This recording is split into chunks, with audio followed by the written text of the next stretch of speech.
So welcome to Rishi commerce. और आज की वीडियो में बात करेंगे ई कॉमर्स न्यूज़ के बारे में। काफ़ी टाइम से मैंने ई कॉमर्स न्यूज़ कवर नहीं करी थी, तो इस वजह से मुझे लगा कि इस बार न्यूज़ कवर करनी चाहिए। अगर आपको नहीं पता है तो प्लेलिस्ट में अगर आप जाएंगे तो ई कॉमर्स न्यूज़ की हमारी फुल प्लेलिस्ट है, जिस पे रेगुलर मैं न्यूज़ लेके आते रहता हूँ आप लोगों के लिए। आप लोगों ने बोला ये आप लोगों के लिए काफ़ी हेल्पफुल रहती है, इस वजह से मैं इसका अभी नेक्स्ट पार्ट बना रहा हूँ। तो आज की वीडियो में बात करूँगा लगभग 15 से 16 टॉप न्यूज़ जो अभी ई कॉमर्स इंडस्ट्री में आए हैं, जो आपके काम की है, फ्यूचर को लेके, पास्ट को लेके और प्रेजेंट को लेके। तो वन बाय वन हम उनको स्टार्ट करते हैं। चैनल को अभी तक सब्सक्राइब नहीं करा है तो कर लेना, वीडियो को लाइक कर देना, ठीक है। चलिए वन बाय वन हम यहाँ पे बढ़ते हैं। सबसे पहले बात करते हैं, चलिए फेस्टिव सीज़न अभी आ रहा है, जैसे मैं हर वीडियो में बोल रहा हूँ आप लोगों को, और कई पोस्ट में भी मैंने इंस्टाग्राम पे भी आप लोगों को अवेयर किया था कि फेस्टिव सीज़न आ रहा है। और अभी सितंबर, अक्टूबर, नवंबर, दिसंबर, ये चारों महीने बहुत भयंकर, और अगस्त मिड से स्टार्ट हो जाएगा और दिसंबर तक पूरा फेस्टिव सीज़न ये रहने वाला है। तो अभी से इसकी तैयारी शुरू कर दो। तैयारी नहीं करी है तो मेरी कंपनी का नंबर ऑब्वियसली रहता है, मेरे स्टाफ का नंबर, आप डायरेक्टली उनको कांटेक्ट करके प्लानिंग ले सकते हो। मैं हमेशा बोलता हूँ प्लान कंसल्टेशन वगैरह फ्री ऑफ कॉस्ट हम लोग देते हैं, तो जाके उनके साथ बैठ के प्लान आप कर सकते हो। तो फेस्टिव सीज़न में ई कॉमर्स इंडस्ट्री में जो अभी एक रिकॉर्ड के अकॉर्डिंग बताया गया है, वो ये बताया गया है कि जो टेम्पररी वर्कर्स का नंबर है वो लगभग 6 लाख से लेकर 7 लाख तक जाएगा। अब ये किस चीज़ के लिए, चाहे डिलीवरी बॉय का होता है और फुलफिलमेंट सेंटर में होता है, और भी बहुत सारे ऐसे वर्क होते हैं जहाँ पे टेम्पररी वर्कर्स अभी हायर होने वाले हैं। तो इसी से आप अंदाज़ा लगा सकते हो कि 6 लाख से 7 लाख वर्कर्स अगर हायर हो रहे हैं तो कितना भयंकर सेल का ग्रोथ देखने को इस बार मिलेगा, राइट। तो आप लोगों को भी अभी से तैयार रहना है, बहुत सारी सेल्स लाइन बाय लाइन आने वाली है। और जो सबसे बड़ी सेल्स है जैसे ग्रेट इंडियन फेस्टिवल और बिग बिलियन डे सेल, इन पे बहुत जल्दी मेरी कंप्लीट वीडियो भी आ जाएगी, तो मैं कोशिश करता हूँ जल्दी ही वो कंप्लीट वीडियो आ जाए, राइट। तो सबसे पहली न्यूज़ ये थी जो कि आपको कंसिडर करनी बहुत ज़्यादा ज़रूरी है। सेकेंड अगर हम लोग बात करें तो वो है ONDC को लेके। ONDC देखो शुरू में आया था, हाइप बहुत भयंकर बनी थी। अभी भी आप अगर 2-3 महीने पहले की बात करें, हाइप बहुत भयंकर थी। उतना मतलब मुझे नहीं लगता उतना सक्सेसफुली वर्क हो रहा है ONDC में। आपका ONDC को लेके क्या पर्पस, मतलब क्या अभी थॉट प्रोसेस चल रहा है, ओपिनियन चल रहा है, आप मुझे कमेंट में बता देना। वी विल डिस्कस कि ONDC में क्या हो सकता है। तो ONDC अभी ई कॉमर्स में सारी चीज़ों में अभी काम कर रहा था, लेकिन अभी जो ONDC है वो financial services with credit and insurance products में भी वर्किंग करने वाला है। तो बहुत सारी कंपनी जैसे इंश्योरेंस बेचती हैं, फाइनेंशियल सर्विसेज बेचती हैं, तो उनमें भी ONDC अब जाने वाला है। अभी तक प्रोडक्ट बिजनेसेस में ये लोग थे, राइट। तो यहाँ पर आप देख सकते हैं एक सर्वे के according consumer spending in India is expected to exceed 4 trillion, clocking the compound annual growth of 10%। तो ये न्यूज़ भी इंक्लूड करनी ज़रूरी थी। ONDC के बारे में आप लोगों की हमेशा क्वेरी रहती है। चलिए नेक्स्ट न्यूज़ हम लोग यहाँ पे कवर कर लेते हैं। सो नेक्स्ट न्यूज़ यहाँ पर गवर्नमेंट के रूल्स एंड रेगुलेशन को लेके है। तो आपको पता है कि गवर्नमेंट के स्पेसिफिक रूल्स होते हैं ई कॉमर्स मार्केट प्लेसेस को लेके। लाइक किन चीज़ों में मैं आपको बताता हूँ यहाँ पर। ये देखिए, ये वाली लाइन चलिए हम लोग पढ़ते हैं। Listing out the 6 core principles. Government के वैसे एक्चुअल में 6 कोर प्रिंसिपल्स गवर्नमेंट ने दिए थे मार्केट प्लेसेस को, जैसे अमेज़ॉन और फ्लिपकार्ट उस टाइम पे काफ़ी डोमिनेटिंग था, तो उनको दिए थे। तो उनमें से बहुत कम फॉलो हो रहे हैं, ऐसा गवर्नमेंट का कहना है। सो उसमें से 1-2 यहाँ पर बताए भी गए हैं, कुछ मैं आप लोगों को यहाँ पर बता देता हूँ, ठीक है। तो ऑब्वियसली फेयरनेस के साथ काम हो सेलर्स के साथ, उसके लिए ये पॉलिसीज़ थी।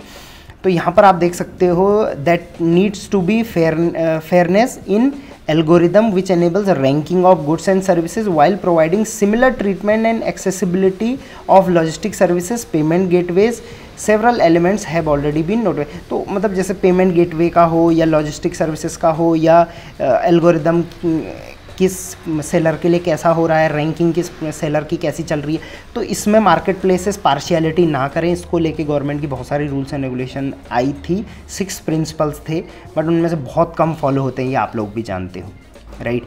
अच्छा, हम से बहुत सारे सेलर्स होंगे जो काफ़ी टाइम से फ्लिपकार्ट, अमेज़ॉन, मीशो पे सेल करते हैं। आपको क्या लगता है ऐसा कि पार्शियलिटी करता है मार्केट प्लेस? कुछ सेलर्स को अच्छी विजिबिलिटी दे देता है, कुछ नहीं करके भी, और कुछ को नहीं देता है ऐसा? तो मुझे आप कमेंट में बताना, मैं आपकी राय इस पे ज़रूर जानना चाहूँगा, राइट। यहाँ पर थोड़ा हम लोग इसको और पढ़ के देखते हैं। कुछ और पॉइंट भी था जो यहाँ पे मिस हो रहा है। चलिए, नेशनल ई कॉमर्स पॉलिसी इसको बोला था गवर्नमेंट ने, that seeks to draw clear distinction between the market places and warehouse. जो वेयरहाउस बेस्ड मॉडल पे मैंने न्यूज़ बनाई थी एक बार कि वेयरहाउसिंग मॉडल को उतना प्रेफर ना करे मार्केट प्लेस, ऐसा गवर्नमेंट का कहना था, राइट। तो गवर्नमेंट का कहना है कि ये अभी नहीं फॉलो हो रही है मार्केट प्लेसेस पे, राइट। अब listing out the 6 core principal, the government also said that there need to be must, वही फेयरनेस इन एल्गोरिदम होनी चाहिए, रैंकिंग होनी चाहिए, में फेयरनेस होनी चाहिए, लॉजिस्टिक्स में, पेमेंट गेटवे, इन सब में क्लियर होना चाहिए, राइट। उसके बाद further the platform needs to be responsible for protecting consumer from fake reviews as fall back liabilities with the market place. तो मार्केट प्लेस की ये भी जिम्मेदारी बनती है कि रिव्यूज़ वगैरह पॉजिटिव, मतलब रिव्यूज़ वगैरह जो रहें वो ओरिजिनल ही रहें। तो ये सब कोर प्रिंसिपल्स निकाले थे गवर्नमेंट ऑफ इंडिया ने। अब देखो इनमें से बहुत कम फॉलो हो रहे हैं, बट लेट्स सी इसमें क्या आगे चलता है, राइट। चलिए आगे बढ़ते हैं। नेक्स्ट न्यूज़ अमेज़ॉन को लेके है। तो अमेज़ॉन का भी Q2 का रिजल्ट आया है, जहाँ पर अमेज़ॉन ने मतलब जितना एक्सपेक्ट किया था उससे बहुत अच्छा प्रॉफिट बनाया है, राइट। तो revenue raises by 11% to $134 billion का हो चुका है इनका रेवेन्यू सिर्फ Q2 में, राइट। और इससे प्रॉफिटेबिलिटी भी इनकी काफ़ी अच्छी बनी है। तो अमेज़ॉन का अभी क्या किया था, अमेज़ॉन ने अपने जो भी कट्स थे, बर्न, जहाँ जहाँ वो पैसे बर्न करते थे, बहुत सारी एडिशनल कंपनीज़ खोल दी थी अमेज़ॉन ने, बहुत सारे एम्प्लॉयज़ को भी निकाला रिसेंटली। तो इन सब को कट करने के बाद अमेज़ॉन ने Q2 का रिज़ल्ट जब अनाउंस किया तो ऑब्वियसली उसमें प्रॉफिटेबल ही दिखा था, राइट। तो better than 9% it was achieving recently, तो 9% ज़्यादा इन्होंने ग्रो यहाँ पर किया है। That was about 3 billion more than analyst said, right. तो अमेज़ॉन अभी प्रॉफिटेबल है, Q2 में भी इन्होंने प्रॉफिट अभी रिपोर्ट किया है। बट अब जो सबसे अच्छी सेल सीज़न है वो तो अब आ रहा है, तो ऑब्वियसली मार्केट प्लेसेस का रेवेन्यू अब तो ऑलमोस्ट डबल तक भी हो जाता है इस वाले क्वार्टर में, जो ये 3rd और 4th क्वार्टर रहेगा। 3rd तो नहीं, 4th क्वार्टर स्पेशली बहुत भयंकर रहता है। सो लेट्स सी इसमें कहाँ तक चलता है मामला, राइट। चलिए आगे बढ़ते हैं और नेक्स्ट न्यूज़ पे आ जाते हैं। ये है अमेज़ॉन फ्रीडम सेल। तो अभी फ्रीडम, जैसे अब आपको पता है इंडिपेंडेंस डे आने वाला है, तो फ्रीडम सेल अमेज़ॉन ने और फ्लिपकार्ट ने, दोनों ने लॉन्च कर दी है। मीशो ने भी लॉन्च कर दी थी। फ्लिपकार्ट और मीशो की तो एंड हो चुकी है, अमेज़ॉन की अभी भी चल रही है, 8 तारीख तक है। सो ये जो अभी सेल आ रही है 1 बाय 1, इसके बाद आखिरी सेल आएगी, उसके बाद और भी सेल्स आएंगे, तो इसमें आप लोगों को पार्टिसिपेट करना बहुत ज़्यादा ज़रूरी हो जाता है, क्योंकि मार्केट प्लेसेस की सेल मतलब सेलर्स की सेल, राइट। तो ये न्यूज़ मुझे इसलिए इसमें इंक्लूड करनी पड़ी। चलिए आगे बढ़ते हैं। नेक्स्ट न्यूज़ है Indian e commerce industry to become 2nd largest in the world, survey by Shiprocket का रिसेंटली एक सर्वे आया था, जिसमें इन्होंने बोला था कि अभी जो इंडिया है वो 9th रैंक पे चल रहा है। यहाँ पर मैं आपको रिटर्न में इसका दिखा देता हूँ। बाकी 2nd रैंक पर हम आ सकते हैं इन ग्लोबल सेलिंग, राइट। यहाँ पर मैं ये ग्राफ आपको एक बार शो कर देता हूँ, मतलब क्या क्या इम्प्रूवमेंट हुआ है। तो इंडिया का जो एक्सपोर्ट है वो 2022-2023 के दौरान जो इंडिया से बाहर एक्सपोर्ट हुआ है, जो भी ई कॉमर्स से हुआ है या कैसे भी हुआ है, उसमें जो है वो काफ़ी ज़्यादा 43% रेज मिला है। सबसे ज़्यादा गुजरात, राजस्थान और दिल्ली से देखने को मिला है। 15 मोर क्लस्टर्स उसमें मर्चेंडाइज में आए हैं और टोटल एक्सपोर्ट रेवेन्यू जो है वो 417 बिलियन का हुआ है। तो अभी एक्सपोर्ट वगैरह भी इंडिया से काफ़ी अच्छा हो रहा है। ग्लोबल सेलिंग आप अगर वेबसाइट के थ्रू या अमेज़ॉन के थ्रू करते हो तो ऑब्वियसली इसमें आपको बेनिफिट्स होने वाले। बेनिफिट्स दैट मीन्स अभी जो बाउंड्रीज़ हैं वो धीरे धीरे कम हो रही हैं, जितने भी हर्डल्स हैं वो कम हो रहे हैं, तो ऑब्वियसली बेनिफिशियल ये रहने वाला है। चलिए आगे बढ़ते हैं। अगली न्यूज़ टिकटॉक की है। टिकटॉक की न्यूज़ मैंने इसमें क्यों डाली है उसका भी पर्पस बताता हूँ मैं आपको। देखो टिकटॉक जब इंडिया में आया था तो क्या होता था, टिकटॉक में सिर्फ वीडियोज़, शॉर्ट वीडियो। इंडिया से बैन हुआ, अभी अमेरिका वगैरह में बहुत अच्छे से ये चलता है। और अभी के टाइम में टिकटॉक सिर्फ एक वीडियो प्लेटफॉर्म नहीं रहा है, ये micro e commerce selling platform बन गया है। छोटी छोटी वीडियोज़ आती हैं, जैसे लाइव सेलिंग मीशो ने अभी स्टार्ट किया है, फ्लिपकार्ट पे भी होती है लाइव सेलिंग। नहीं पार्टिसिपेट किया तो करना शुरू करो। तो लाइव सेलिंग पे मैंने कल वीडियो भी बनाई थी, राइट, तो जाके चेक कर लेना चैनल पे। सो लाइव सेलिंग, वीडियो के थ्रू सेलिंग, ये सब अभी फ्यूचर है, राइट। फ़ोटोज़ से ज़्यादा वीडियोस से कन्वर्ट होने के चांसेस अभी के टाइम पे बहुत हाई हैं, मार्केट प्लेसेस पे हो या फिर ई कॉमर्स में हो। सो टिकटॉक का है, वो उन्होंने साउथ ईस्ट एशिया में अभी ई कॉमर्स को बूस्ट करने के लिए काफ़ी ज़्यादा इन्वेस्ट किया है, इन्वेस्ट बिलियंस ऑफ डॉलर्स भाई, इतना ज़्यादा इन्होंने इन्वेस्ट करना स्टार्ट कर दिया है साउथ ईस्ट एशिया में। सो इसको इंक्लूड करने का मेरा रीज़न ही यही था कि टिकटॉक एक टाइम पे किस तरीके से आया था और आज किस तरीके से सेलिंग हो रही है। इसीलिए मैं आपको, जैसे आप अगर सोशल मीडिया चलाते हो तो वहाँ से भी मैं हमेशा बोलता हूँ कि आप वहाँ से भी अपने वीडियोस के थ्रू सेलिंग कर सकते हो और उनको रीडायरेक्ट कर सकते हो मार्केट प्लेसेस पे, राइट। तो इस तरीके से भी बिज़नेस ग्रोथ किया जा सकता है, ठीक है। चलिए आगे बढ़ते हैं। फ्लिपकार्ट की न्यूज़ है। तो फ्लिपकार्ट के आईपीओ को लेके बहुत ज़्यादा रहता है मार्केट में कि कब आएगा कब आएगा। सो वॉलमार्ट ने इस पर रिसेंटली बताया था कि हो सकता है 2024 के एंड तक हम फ्लिपकार्ट का आईपीओ लेके आए। फ्लिपकार्ट में अभी बहुत नई नई चीज़ें चल रही है, जैसे अभी फ़ोनपे वगैरह का एग्ज़िट हुआ था, फिर ई शॉप इन्होंने अपने एम्प्लॉयज़ को दिया था, उसके बाद अभी आईपीओ की बात चल रही है। तो फ्लिपकार्ट की ग्रोथ तो है ही है अभी के टाइम पे, बट बहुत सारा कुछ फ्लिपकार्ट के अंदर अभी चल रहा है, चेंजेस भी ये बहुत ज़्यादा कर रहे हैं। और भी एक बहुत बड़ी न्यूज़ है फ्लिपकार्ट को लेके, वो हम इसके बाद वाली न्यूज़ में चलिए देखते हैं। हाँ, तो ये वाली न्यूज़ है, नहीं ये वाली नहीं है, इसके बाद वाली है। ये फ्लिपकार्ट प्लस प्रीमियम की है। तो फ्लिपकार्ट प्लस प्रीमियम मेंबरशिप मैंने ये आई गेस इंस्टाग्राम पे भी शेयर कर दिया था जिस दिन ये अपडेट आया था। नहीं फॉलो करा है तो ऋषि कॉमर्स पे इंस्टाग्राम पे फॉलो कर लेना, और टेलीग्राम ग्रुप बनाया है मैंने, ज्वाइन कर लेना, डिस्क्रिप्शन में लिंक है, राइट। और हाँ, मैं किसी भी वीडियो में ये नहीं बताता हूँ, बट ऋषि कॉमर्स हमारा ऐप है, वो अगर आपने डाउनलोड नहीं करा है तो डाउनलोड ज़रूर कर लेना, ठीक है। चलिए, सो फ्लिपकार्ट प्लस प्रीमियम जो है, अभी क्या होता था, फ्लिपकार्ट अभी जो चल रहा है, तो फ्लिपकार्ट का कस्टमर के लिए मैं बात कर रहा हूँ, फ्लिपकार्ट प्लस होता है, राइट। अगर आपके पास 200 सुपर कॉइन हो गए हैं, उनसे आप फ्लिपकार्ट प्लस मेंबर बन सकते हो, फ्री ऑफ कॉस्ट ही होता है, आपने देखा ही है। जैसे अमेज़ॉन में अमेज़ॉन प्राइम है, फ्लिपकार्ट में फ्लिपकार्ट प्लस है, बट वहाँ पर ऑब्वियसली बहुत सारे बेनिफिट्स भी मिलते हैं, जैसे शिपिंग को लेके, फ्री डिलीवरी को लेके।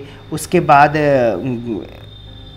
एक सेकंड, यहाँ पर मैं आपको 1 बाय 1 बता दें, सुपर कॉइन्स को लेके भी होता है, शिपिंग को लेके होता है, और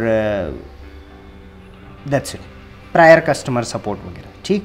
बट अब फ्लिपकार्ट प्लस प्रीमियम क्या है, तो इसमें क्या होगा, कुछ फ्लिपकार्ट प्लस मेंबर रहेंगे, कुछ फ्लिपकार्ट प्लस प्रीमियम मेंबर रहेंगे, राइट। कस्टमर्स की मैं बात कर रहा हूँ, और वो कस्टमर को ऑब्वियसली फ्लिपकार्ट प्लस वाले बेनिफिट्स तो मिलेंगे ही मिलेंगे, प्लस इसके अलावा उनको और भी एक्स्ट्रा बेनिफिट्स मिलेंगे, जैसे सेल का अर्ली एक्सेस हो गया, और भी हो सकता है, आई डोंट नो, अभी उन्होंने इसको नहीं रिवील किया है कि क्या एक्स्ट्रा बेनिफिट्स मिलने वाले हैं फ्लिपकार्ट प्लस प्रीमियम मेंबर्स को। और फ्लिपकार्ट प्लस प्रीमियम मेंबरशिप भी फ्री ऑफ कॉस्ट रहने वाली है, ऐसा इन्होंने अभी अनाउंस किया है। सो जैसे मैंने बोला आपको, फ्लिपकार्ट के अंदर बहुत कुछ अभी चेंजेस चल रहे हैं, बहुत अच्छे से ये लोग मार्केट प्लेस को कस्टमाइज़ कर रहे हैं। चलिए आगे बढ़ते हैं। नेक्स्ट न्यूज़ जो मैंने कहा काफ़ी बड़ी न्यूज़ है, वो है, आप ये पढ़ सकते हैं, end of an era as Binny Bansal.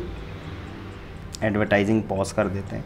वैसे मैंने एक बार सोचा कि मैं स्क्रीनशॉट लेके आपको इस तरीके से न्यूज़ दिखाऊं, बट उसमें टाइम ज़्यादा लग जाता है, एडिटिंग वगैरह लगती है, इसलिए मैं वो सब प्रेफर नहीं करता। मुझे लगता है ऐसे रॉ कंटेंट या रॉ तरीके से आपको प्रेजेंट कर दिया जाए, यही बेहतर है। आप मुझे बता देना कमेंट में, राइट।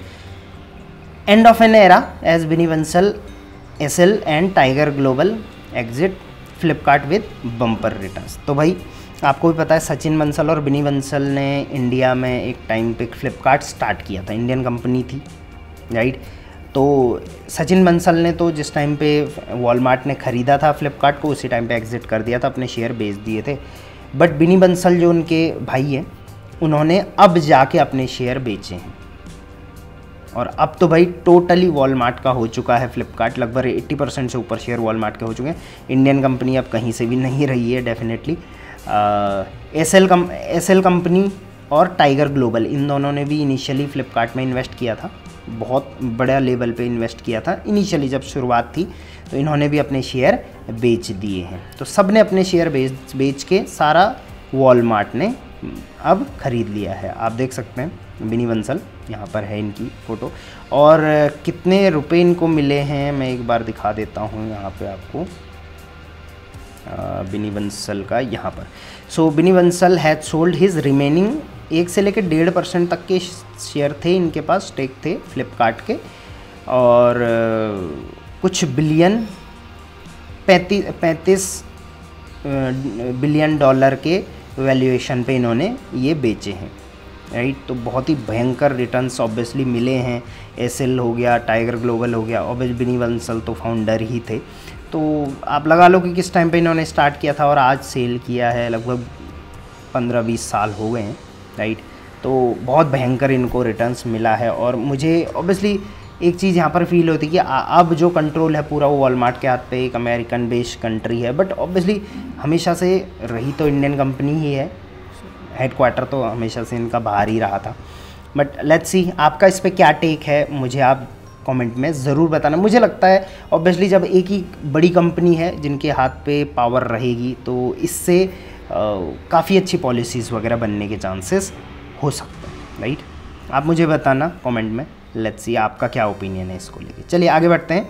मीशो से रिलेटेड कुछ न्यूज़ है, ये वाली न्यूज़ भी मैंने इंस्टाग्राम पे शेयर कर दी थी। तो मीशो ने रिसेंटली 52 लाख डुप्लीकेट काउंटरफिट जो प्रोडक्ट्स थे उनको ब्लॉक किया है लास्ट 6 महीने में। तो आपने देखा होगा बहुत ज़्यादा प्रोडक्ट्स जो हुए हैं वो ब्लॉक हुए थे डुप्लीकेट बोल के। उसके बाद आपका डुप्लीकेट हो गया, लो क्वालिटी हो गया, वगैरह वगैरह, राइट।